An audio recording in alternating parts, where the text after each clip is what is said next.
ये मन, ये दुष्ट इंद्रियां, ये विषय में सुख मान करके प्यारी जू की नाम स्मरण वृत्ति का त्याग करके भोगों का स्मरण, भोगी पुरुषों का संग, भोग क्रिया, भोग सुख कैसी कुमति है। सच्ची मानिए, कभी भी अपने मन पर साधक को विश्वास नहीं करना चाहिए। विश्वास योग्य मन तब होता है जब भगवत साक्षात्कार हो जाए, क्योंकि इसके बाद प्रभु के सिवा और कुछ दिखाई नहीं देता। तो फिर काम, क्रोध, लोभ, मोह, मद, मत्सर इनका कोई प्रभाव नहीं पड़ता। जब तक सामने स्त्री है, पुरुष है, जड़ है, चैतन्य है, अच्छा है, बुरा है, तब तक ईमानदारी से कभी अपने मन पर विश्वास मत कर लेना, नहीं ये मन आपको नष्ट कर देगा। ऐसा फंसाता है कि फिर उस बंधन से मुक्त होने की हिम्मत नहीं रह जाती उपासक में। वो साहस नहीं कर पाता कि मैं विषय के बिना अब कैसे जीवित रह पाऊंगा। और ऐसी करुणा हमारे ऊपर हुई, हमें मानव देह मिला, बड़ी दुर्लभ बात, श्रीधाम वृंदावन आने को मिला, श्रीधाम वृंदावन की महिमा सुनने को मिली, अद्भुत प्यारे जू के हृदय में गुप्त रहने वाले गोरे चरणारविंद की शरणागति मिली, प्यारे जू की रसेंद्री जिस राधा रस का रसास्वादन करती है वो राधा नाम मिला। फिर भी हम गंदे विषयों का चिंतन, गंदे विषयों की भोगने की प्रवृत्ति, भूरी सखी कह रही हैं, ताको त्यागी विषम मन दीन हो, जीवन यो ही गयो री, जीवन यो ही गयो री। कोटिक भांति कुकर्म कमाए, छिन नहीं नाम जप्योरी, छिन नहीं नाम जप्योरी, जानत प्रीति की रीति किशोरी। ये मन पूरे जीवन भर फंसाए रखता है। ये भोग लिया, ये भोग लूं, ये देख लिया, ये देख लूं, ये सुन लिया, ये सुन लूं, बार बार वही। कभी तुम्हें मन पे गुस्सा नहीं आता कि इस दुष्ट मन को अब जलने दिया जाए? इतना प्यार मन से है कि मन की जलन बर्दाश्त नहीं। मन जहां जलने लगे तो बस फिर कुछ नहीं, कोई नहीं। मन को इतना दुलार, अरे उस दुष्ट को जलने दो, वो जल करके निर्विकार होगा।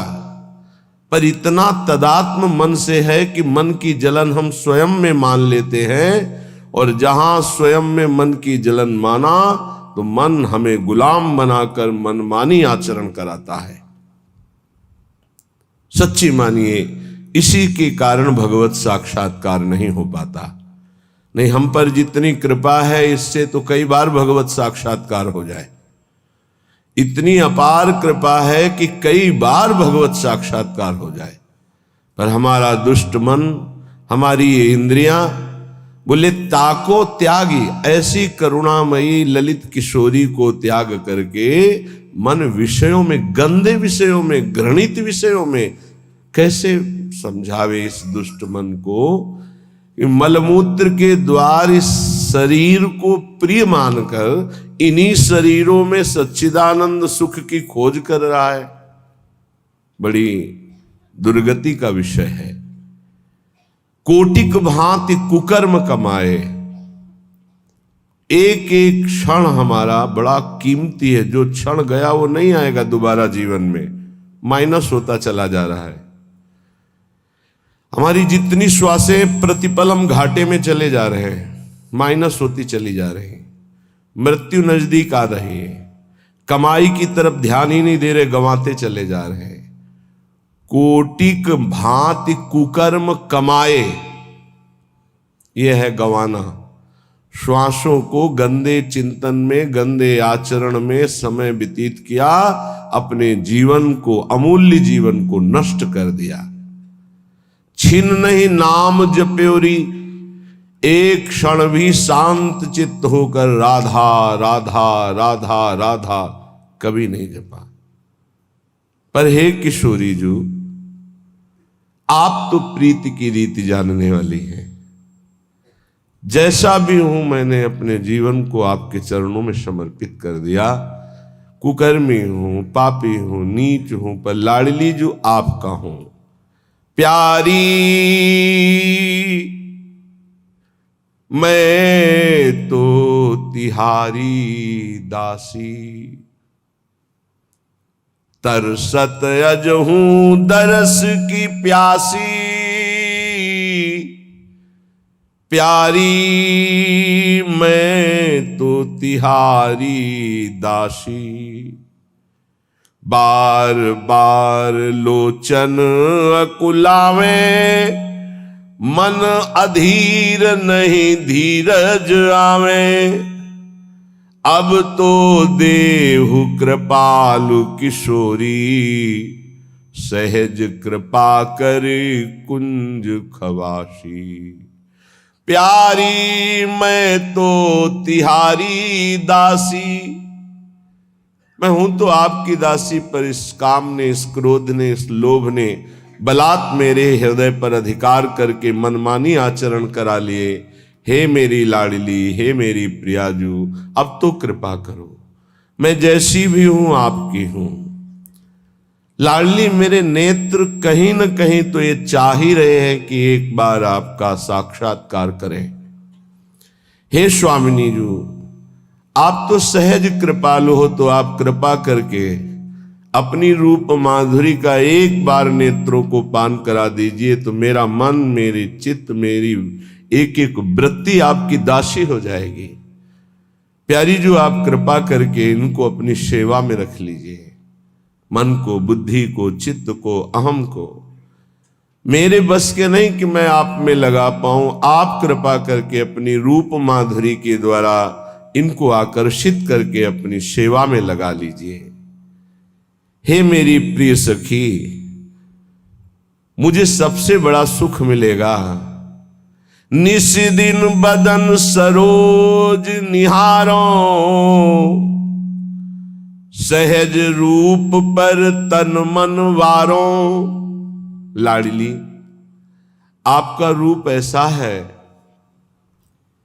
कि अखिल लोक चूड़ामणि मदन मोहन श्री लालजू महाराज अपने मन को खो दिए आपके रूप में। फिर मेरा मन क्या है? हे किशोरी जी, आप अपने रूप के प्रेम जाल में मेरे मन को फंसा लीजिए। मेरा तन, मेरा मन ये आपका है। अगर अब ये काम क्रोध आदि कहीं ले जाते हैं तो आप देखो, मेरी सामर्थ्य नहीं कि मैं इनको रोक सकूं। सपने हूं और न देखो हूं को, ऐसी कृपा कर दो। वैसे तो मैं देख रहा हूं कि जागृत स्वप्न में कोई भी मेरा सहयोगी नहीं है। कैसे? जो है वो सब गिराने वाले हैं, सजाने वाले नहीं हैं। मान लेना हमारी बात। इस सृष्टि में जो दोस्ती करेगा वो तुम्हें चढ़ने से गिरा देगा। चढ़ाने वाला दोस्त तो केवल भगवान ही है, या भगवान का निज जन प्रेमी है, जो झुक करके, गिर करके कहता मेरे ऊपर पैर रखो, चढ़ जाओ परम पद में। वो तो केवल भगवान का भगवत प्राप्त महात्मा ही हो सकता है, अन्यथा नहीं। अन्यथा तो चढ़ते हुए का पैर पकड़ के घसीट के गिरा करके उसे अपने अनुकूल बना लेना, ये माया के पार्षदों का कार्य है। स्वप्न में भी हमारा कोई सहयोगी नहीं है, सच्ची मानिए, कोई सहयोगी नहीं। आप प्रगट में जिसे सहयोगी मानेंगे वही विक्षेप दे देगा आपके भजन में। ये गांठ बांध ले साधक कि स्वप्न में भी कभी किसी को अपना ना मान ले कि ये मेरा प्रिय है, नहीं तो वही तुम्हारे जीवन का घातक चिंतन वाला बन जाएगा, तुम्हारे चिंतन में बाधा पहुंचा देगा। ये माया पहले झुक के आती है, क्योंकि अगर सीधे युद्ध का चैलेंज दे के आवे तो साधक कभी परास्त ही नहीं हो सकता, क्योंकि भगवत पार्षद है। साधक जब मारा गया तो दया में मारा गया। इन शब्दों को बहुत ध्यान से सुनना। ये सत्संग है भगवत प्राप्ति के लिए, चाहे गृहस्थ साधक हो या विरक्त साधक। कभी माया ऐसे चैलेंज करके नहीं आती संतों के पास, साधकों के पास, भक्तों के पास, क्योंकि जानती चैलेंज करने पर इनका स्वामी खड़ा हो जाएगा, और स्वामी साथ खड़े तो वो दासी है माया, सामने टिकेगी नहीं, भाग जाएगी। वो बड़ी चतुरता से आती, प्रवीणता से झुक के आती है और झुका के रौंद के जाती है। ये लिख लो कागज में, चाहे दिमाग में लिख लो। झुक के आती है और झुका के रौंद के रुला के फिर उन संतों का अनुभव निकलता है। स्वप्न में भी कभी किसी को अपना ना माने। यहां जीवन में ये बात लिख लेनी चाहिए। ये अनुभव की बात है। विक्षेप त्रिभुवन में कोई नहीं डाल सकता। विक्षेप वही डाल सकता है जिसको अपना माना है, बस। वो चाहे वस्तु हो, चाहे व्यक्ति हो, चाहे स्थान हो, जिसे अपना मान लोगे वही तुम्हारे भगवत चिंतन में बाधा खड़ी कर सकता है, अन्यथा किसी की ताकत ही नहीं है। और हम अपना कब किसको मानते हैं? जब कोई झुक के रो के आता है तो दया से द्रवित होकर के जे भी उसे स्वीकार करता है तो उसकी दया का दुरुपयोग करके रौंदते रौंदते उसे भगवत विमुख करने की पूरी चेष्टा की जाती है। ये माया है। इसलिए असंगोहम पुरुषः, जिसने ये ब्रह्म सूत्र अपने जीवन में धारण किया, ये हम बहुत चूक की बात बता रहे हैं। दया बिना साधु कसाई, दया करी तो आफत आई। जीवन में ये अनुभव की बात बता रहा हूं। जब कभी चूक हुई है तो दया के कारण हुई है, और जब कभी कोई विघ्न साधना में पड़ता है तो साधु की दया उसे फंसाती है। इसलिए वो दया जो हमारे प्रभु के चिंतन में बाधा पहुंचा दे, कभी नहीं। दया दूर से करनी चाहिए। उपदेश कर दे भगवान नाम वाणी लीला का और छोड़ दे। पर होता क्या है, ये समर्थों को उपदेश दिया जाता है। जिनको अपने बल से उठाकर भगवत प्राप्ति करानी होती है उनको उपदेश नहीं दिया जाता, उनको गोद में लेके चला जाता है। पर ऐसे गोद में लेकर चलने के लिए चाहे अपनी दुर्गति हो जाए पर उनकी दुर्गति ना होने पावे, ऐसा स्वभाव संतों का, तो उनको दुख भोगना पड़ता है। यद्यपि उनकी महानता है पर उनको दुख भोगना पड़ता है। ये संसार उनको रुलाता है, ये संसार उनको पीटता है, ये संसार उनको मारता है, संसार उनके शरीर को नष्ट कर देता है। कितने उदाहरण हैं।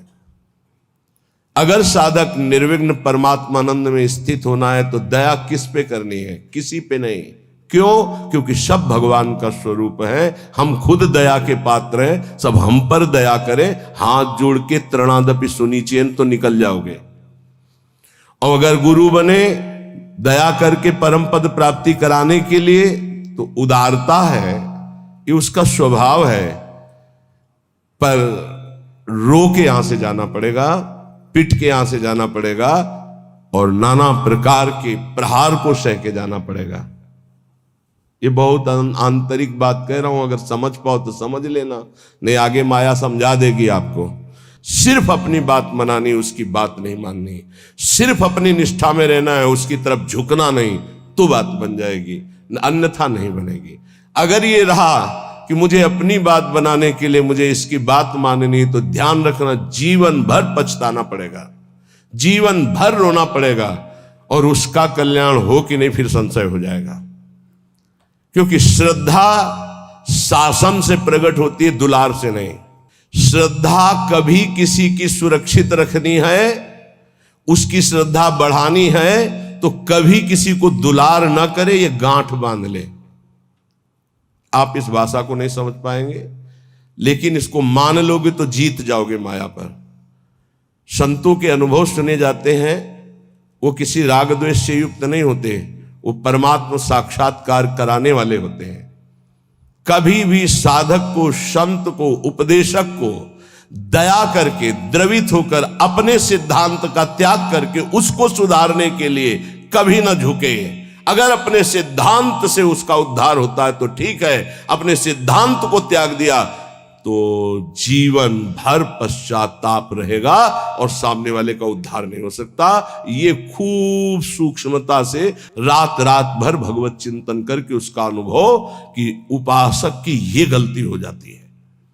अपने लोग किसी भी बात को, किसी भी घटना को घुस करके हुए घुनाक्षर न्याय, जो जैसे घुन गेहूं को ऊपर पूरा सुरक्षित रखता है और एक जगह से छेद करके अंदर जाता है और पूरा का पूरा माल ले लेता है, केवल खोखा रह जाता है, ऐसे उसे घुनाक्षर न्याय कहते हैं। किसी भी घटना, किसी भी शब्द पर घुस जाना और उसके रहस्य को निकाल करके ज्यों का त्यों ऐसा अनुभव करना, ये उपासक बड़े बड़े संतों से गलती हो जाती है। और इसी गलती का नाम साधुता है।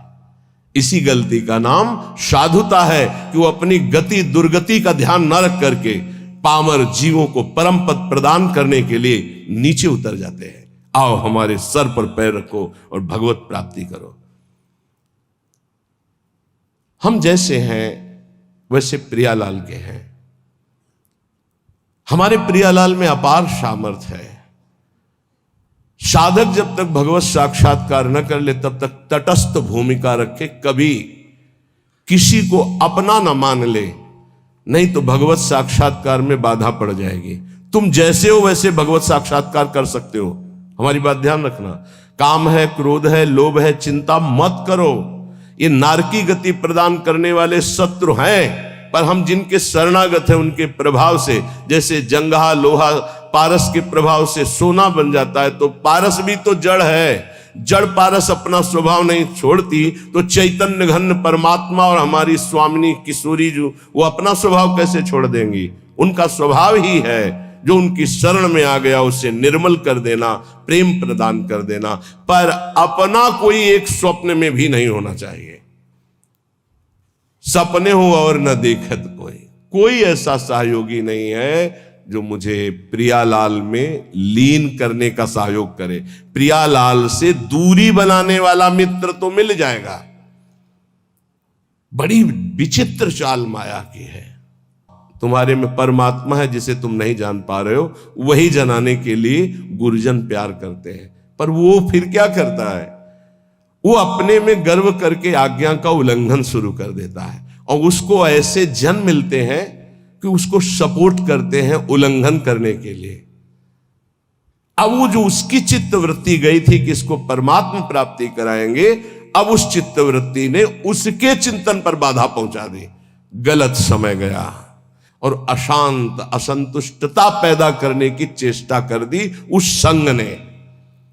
इसलिए साधु को, साधक को, भक्त को सदैव असंगता पर ध्यान देना चाहिए। या तो सुलझा हुआ व्यक्तित्व साधुता का, उसका संग, तद्व्रतेषु, जो भगवत प्राप्ति करना ही चाहता है ऐसे का संग, अन्यथा सर्वात्मना न विसजित बहिरिंद्रियाणि एकश्चरण।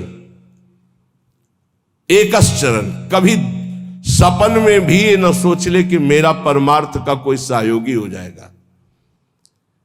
जैसे भगवान करुणा करके आखिरी बात अर्जुन से कहते हैं, मेरी बात मान लो, सर्वधर्मान परित्यज्य मामेकम शरणम व्रज अहम त्वाम सर्व पापेभ्यो मोक्षयिष्यामि। अर्जुन, ये अत्यंत गूढ़ बात कह रहा हूं, ये सबके सामने प्रकाशित होने वाली नहीं। तुम मेरे प्रिय हो, इस मेरी आत्मा हो, इसलिए मैं तुम्हें कह रहा हूं, मान जाओ, ऐसे चलो, ऐसे चलो।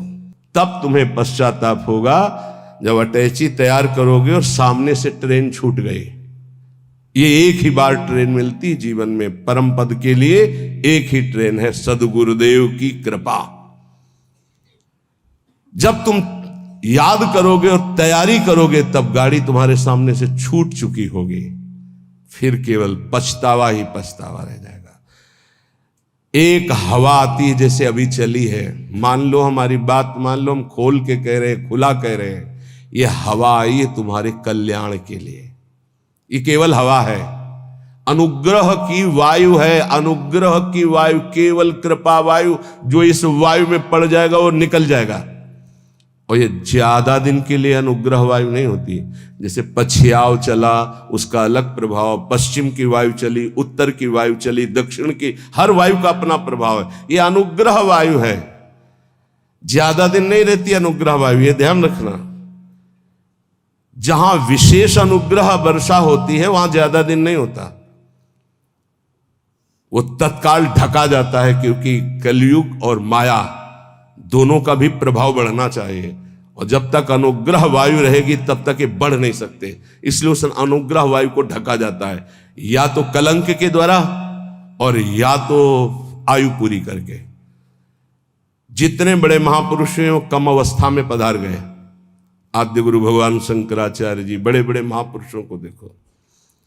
आपको स्पष्ट कह रहा हूं, मानो तो मानो, नहीं तो ट्रेन छूटी।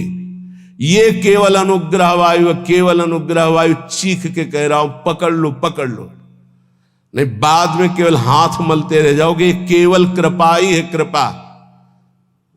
ये शरीर नहीं बोल रहा है, पकड़ लो। ये केवल कृपा है जो तुम्हें भगवत प्राप्ति कराने के लिए। रोज हम एक संकेत दे रहे हैं, अगर पकड़ पा रहे हो। कल कहा था सबकी वर्दी तैयार है, केवल आपको अपने तन का ये जो कपड़ा है इससे प्यार हटा दो जितनी जल्दी। पोशाक बनी बनाई तैयार है, भाव दे कि तुम्हें तत्काल मिल जाएगी गुरु प्रसाद से।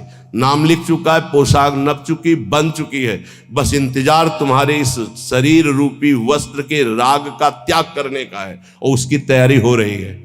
उसकी तैयारी तुम केवल सहयोग कर दो। लेकिन नहीं, ये मलिन मन, ये मलिन इंद्रियां बस इसी शरीर को मैं मानकर भोगों में सुख के लिए, वो इसी से प्यार, इसीलिए बहुत दूर नगरी नजर आ रही नहीं, बहुत नजदीक दिखाई दे रही है। बहुत कम समय के लिए अवसर मिला है, जिसे तुम वर्षों मान रहे हो, ऐसे चले गए, ऐसे चले गए। इसलिए बहुत सावधान होकर जो सत्संग सुन रहे हो, कर लो भगवत प्राप्ति। तैयार केवल तुम्हें होना है भगवत प्राप्ति, तो इष्ट और गुरु कराएंगे। केवल तैयारी तुम्हारी है। अगर चूक कर गए, आपसे सच्ची कह रहे हैं, इस समय इसमें कोई जीवात्मा नहीं बोल रही। तुम ये बात समझ लेना। जैसे भूत का आवेश होता है ना, तो झाड़ने वाला कहता है ये भूत बोल रहा है। इसमें गुरु कृपा से परमात्मा तत्व बोल रहा है। अगर तुम पकड़ पाओ तो पकड़ लो। खुला तुम्हारे कल्याण की बाजार लगी है, ये बाजार लग गई कल्याण की। इसमें कोई साधक नहीं बोल रहा है, इसमें कोई जीवात्मा नहीं बोल रहा है। ये हम इसलिए परिचय दे रहे, पकड़ पाओ तो पकड़ पाओ। वो स्वयं बैठ करके तुम्हारे कल्याण के लिए कर रहा है। उसे ये केवल ढांचा तुम एक व्यक्ति का देख रहे हो, तुम्हारे कल्याण के लिए वो केवल बोल रहा है। कल्याण के लिए केवल इस शरीर को चला रहा है, कल्याण के लिए केवल चेष्टा कर रहा है। अगर पकड़ पाओ तो पकड़ पाओ। ऐसे अवसर जब आते हैं तो बहुत कम समय के लिए ऐसे अवसर आते हैं। बहुत चतुर प्रवीण आदमी होता है जो सौदा तय कर लेता है और धनी बन जाता है, नहीं तो लोग इंतजार करते रहते हैं, जन्म जन्म इंतजार करते रहते हैं और सौदा नहीं हो पाता। गुरु से सौदा, तन मन प्राण श्वासें दे करके, नाम और मंत्र ले करके, उनकी कृपा से निहाल हो गए। आज तक जिसने सौदा किया, लेकिन सौदा कोई बिरला ये कर पाता है। तन मन प्राण श्वासें गुरुदेव को दे दिया उनकी आज्ञा पर, और नाम मंत्र ले लिया, उसके प्रभाव से भगवदानंद में डूब गया। नहीं समझ में आएगा, नहीं समझ में आएगा। केवल गुरु आज्ञा का पालन करके भगवत प्राप्ति से ही गुरु ऋण से उऋण हो सकते हो, अन्यथा किसी और वैभव से या और किसी तपस्या से गुरु ऋण से नहीं उऋण हुआ जा सकता। मातृ ऋण, पितृ ऋण और ऋषि ऋण सबसे उऋण हो सकते हो, गुरु ऋण से नहीं। गुरु ऋण से सिर्फ भगवत प्राप्ति से उऋण हुआ जा सकता है। ये लिफाफा रखने से, ये नाना प्रकार की भोग सामग्री देने से तुम गुरु दीक्षा का दक्षिणा नहीं दे सकते हो। ये दक्षिणा हम बोले राधा श्री कृष्ण बिक जाए तो भी इसकी कीमत नहीं दे सकते हैं। वो कह रहे हैं आधा नाम ही मुझे खरीदने के लिए पर्याप्त है, पूरा धा बोलना तो बहुत बड़ी बात है। श्वास, प्राण, मन, तन समर्पित गुरु को, उनकी आज्ञा पर कर्तव्य कर्म करना। मन समर्पित गुरु को आराध्य देव के नाम मंत्र और उनकी लीला चिंतन में लगाना। श्वास कोई खाली ना जाए, ये भेंट गुरुदेव को। तन मन प्राण कहते श्वासों को ही। अगर तन मन प्राण समर्पित हो गया तो सौदा पक्का। वो तुम्हारे अंदर है, किसी साधना से वो बढ़ता या घटता नहीं है। असाधन से घटता नहीं, साधना से बढ़ता नहीं है। ये अज्ञानी जीव नहीं समझ पा रहे। साधन से वो बढ़ता नहीं है, असाधन से घटता नहीं है। केवल असाधन त्याग से साधना करने से पर्दा हटता है, बस। तुम हटा पाओ नहीं, खुद हटा के दर्शन दे देंगे। कपट का पर्दा झपट करके लाडली लाल फाड़ देते हैं, उनका वैसे हो जाते हैं, अधीन हो जाते हैं। पर ये अहंकारी जीव अधीन होना जानता ही नहीं है। लाख प्रयास करो, वो समझ ही नहीं पा रहा है कि अनंत जन्मों के बाद मुझे ऐसा अवसर हरि ने दिया है मुक्त होने के लिए। इसलिए भाई प्रार्थना है, मान लो इस समय आपको अवसर मिला है केवल भगवत प्राप्ति का। सावधान होकर के अगर सुन लिए, समझ लिए तो भगवत प्राप्ति बहुत इससे ज्यादा सरल सृष्टि में कोई कार्य नहीं है भगवत प्राप्ति जैसा। संसार में सब जन यही कहते हैं कि भगवत प्राप्ति जैसा कठिन कोई कार्य नहीं है, और हम आपको वृंदावन की भूमि से कहते हैं भगवत प्राप्ति जैसा कोई सरल कार्य नहीं है। ये कब? जब केवल प्रभु अपने हो जाए तब। और प्रभु को अपनापन में ना ले करके अपनापन शरीर और शरीर संबंधियों से तो जन्म जन्म मुनि जतन कराहे, जन्म जन्मांतर करते रहो बहुत दूर नगरी। अगर गुरु कृपा से बात समझ में आ जाए कि डुभोरी सखी के स्वप्न में और कोई नहीं, जागृत की तो जाने दो, स्वप्न में कोई नहीं। प्रियाजू, हमें कहीं अब और ठौर नहीं है, आपके सिवा कोई और नहीं है। हो गई भगवत प्राप्ति, आप देख लेना। जैसे छोटा बच्चा जरा सा विचलित होता है तो मां दौड़ पड़ती, गोदी में ले लेती है, ऐसे हमने श्री जी को देखा है। जरा सा शारीरिक या मानसिक बात हो तो तत्काल लाडली जो मुस्कुराती हुई, उनके प्यार, उनको बुलाना नहीं पड़ता, उनके प्यार उनके दुलार को देखना है तो उनके सिवा किसी और को अपना मत मानना, कोई और है ही नहीं। पर अब आप माने हुए हो और किसी और को मत मानना, जिसे और मानते हो उसे अंदर से राग हटा दीजिए, फिर देख लो हमारी लाडली जू का प्यार कैसा। मनन करना हमारी इन प्रार्थनाओं को, हमारी इन बातों को। सच्ची कहते हैं इस समय कृपा की वायु चल रही, अगर वायु के अनुकूल चल जाओगे तो नौका भवसागर से पार हो जाएगी, प्रतिकूल कोशिश करोगे तो भंवर में फंस जाएगी। वायु का कुछ नहीं बिगड़ता, वो तो आई और गई। वो सिर्फ आपकी कृपा, वायु आपका कल्याण करने के लिए आई है, उसे पकड़ लो तो पकड़ लो। अर्जुन से साक्षात भगवान कह रहे हैं कि मेरा अवतार ही इसीलिए होता है, धर्म की स्थापना और अधर्म का जो बढ़ावा करने वाले उनका विनाश। समझो, फिर इसके बाद तो प्रश्न ही नहीं होना चाहिए था जब अर्जुन को परिचय दे दिया कि मैं कौन हूं, मैं किस लिए आता हूं। अब इसके बाद परिचय जब प्राप्त हो गया तो फिर प्रश्न कैसा रहा, लेकिन नहीं सही ढंग से सुना तो दिखाना पड़ा। दिखाने के बाद भी प्रश्न बंद नहीं हुआ, नहीं वही बंद होना चाहिए था। जब जान लिया त्वमादि देवा पुरुषा पुराणा तुमस्य विश्वस्य परम निधानम वेतासि वेद्यम परमम च धाम त्वया ततम विश्वमनंत रूपम।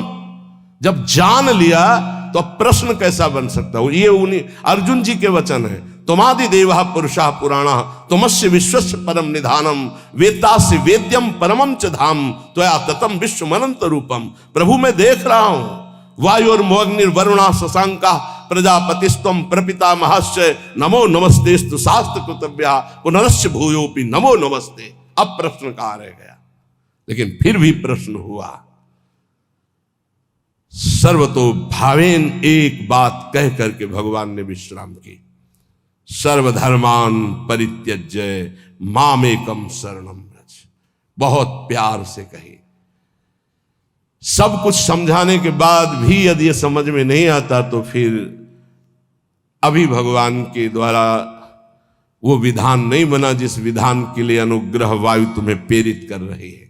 नहीं तो मान जाओ, इसमें तुम्हें मानना होगा। ये तुम्हारी तरफ से, प्रभु की तरफ से तो पूरा प्रवाह आ रहा है कृपा का। बार बार तो बनत नहीं आ संजोग अनूप मानुष तन वृंदा विपिन रसकन संग विविरूप। ये बहुत बढ़िया संयोग बन गया, बहुत बढ़िया। प्यारी जो बहुत कृपालु है, जरा सा शारीरिक या मानसिक तो मुस्कुराती हुई लाडली जो खड़ी है। ऐसी करुणामयी किशोरी के सिवा किसको अपना? अगर किसी को अपना मान रहे हो तो ये तुम्हें मजाक लगेगा जो हम बोल रहे हैं, और अगर अपना नहीं मान रहे हो तो ये तुम्हें अनुभव में आने लगेगा कि मेरी लाडली जो प्रतिपल मुझे देख रही। जहां जरा सा मानसिक विक्षेप हुआ तो स्वप्न में विराजमान है, वो जागृत में विराजमान। इतना प्यार करने वाला कोई है ही नहीं त्रिभुवन में, हरि भी नहीं है। जितना लाडली जो प्यार करती उतना हरि भी नहीं करते। हरि भी को कभी कभी गुस्सा आ जाता है, वो भी इंतजार करते हैं कि बुलाओ त्राहिमाम हो करके। इंतजार कर रहे हैं द्रौपदी के त्राहिमाम का, इंतजार कर रहे हैं। विचार करो जरा, भक्त जब तक त्राहिमाम नहीं बोलेगा तब तक हरि इंतजार कर रहे हैं, लेकिन मेरी लाडली जो नहीं, हमने नहीं बुलाया। हा किशोरी, ऐसा नहीं। ये हा किशोरी प्रेम में निकल सकता है, दर्द में नहीं। हरि से भी ज्यादा महादुलार लाडली जो, क्योंकि हरि इंतजार करते देखा। जब तक तुम्हें अपने दांतों तक का भरोसा रहा तब तक हरि, और जब दांत का भरोसा छूटा द्वारिकाधीश गोविंद तो वस्त्रावतार हो गए। हमारी श्री जी इतना इंतजार नहीं करती। पर ध्यान रखना, अपनापन केवल श्री जी से हो, नहीं तो आप प्रश्न कर दोगे कि मैंने बुलाया भी नहीं आई, क्योंकि कोई और है आपका। जिस दिन अपनापन केवल श्री जी का होगा तो ये त्राहिमाम बोलना हरि के लिए है। हमारी लाडली जो अलबेली सरकार है वो दौड़ पड़ती हैं, वो ये नहीं देखती हैं कि अब मुझे बुलाए तब मैं जाऊं, ऐसा हमारी श्री जी का स्वभाव नहीं। धन्य धन्य धन्य तेई जे इनके उपासी है, वही धन्य धन्य धन्य आपके आगे लगने वाला है, यदि आप अपनापन समेट कर हमारी महारानी जी से कर ले। मान लीजिए और कोई नहीं, हरि ही महारानी जी बने। पर बस समझ ला है, हरि ही परशुराम है और हरि ही राम है, तो बड़ा अंतर है। हरि ही लालजू है, हरि ही लाडली जू है। पर लालजू के हृदय का प्रेम वो हमारी श्री लाडली जू के रूप में अद्भुत करुणा, अद्भुत दया। कैसे तुम्हें बताए? उनकी मुस्कुराहट में दिल में जो पावर आता है वो दवा आज तक बनी ही नहीं। दिलवर की मुस्कुराहट से जो दिल में पावर आता है वो आज तक दवा ही नहीं बनी। कैसे समझोगे तुम इन बातों को? अपनापन केवल लाडली जू से। स्वप्न में भी और कोई नहीं, चरण सरोज अनन्य उपासी। बस ये ठसक लानी है कि श्री जी के सिवा हमारा कोई नहीं। जिस दिन ये आ गई तो आप जीत जाओगे। किस पर? माया पर नहीं, हरि पर विजय। अजित को जीत लोगे, हरि अधीन हो जाएंगे। तो क्या लाडली जी केवल मुस्कुरा रही थी? तो राधा संग बिना नहीं श्याम, श्याम जी कहां थे? श्याम सुंदर कहां थे? तो श्री जी सामने से मुस्कुरा रही थी, लालजू पकड़े हुए बैठे थे। तो श्री जी हमारी तरफ मुस्कुरा रही थी या लालजू की तरफ? निर्णय करना मुश्किल है। सच्ची कह रहे, जब ऐसे देखो तो मुस्कुराती हुई श्री जी थी, जब ऐसे देखो तो जहां श्री जी की दृष्टि होती वहां लालजू, जिस पुष्प पर लाडली जी की दृष्टि होती लालजू से कर कमल में लिए होते हैं, तो वो ऐसे लिए होते हैं और वो सामने मुस्कुराती होती है। ये हरिवंश बल से कह रहे हैं, मान लो, केवल मान लो। यहां कोई तपस्या साधना काम नहीं करती, केवल अपनापन काम करता है। बहुत भोरी सरकार है, बहुत करुणामयी है।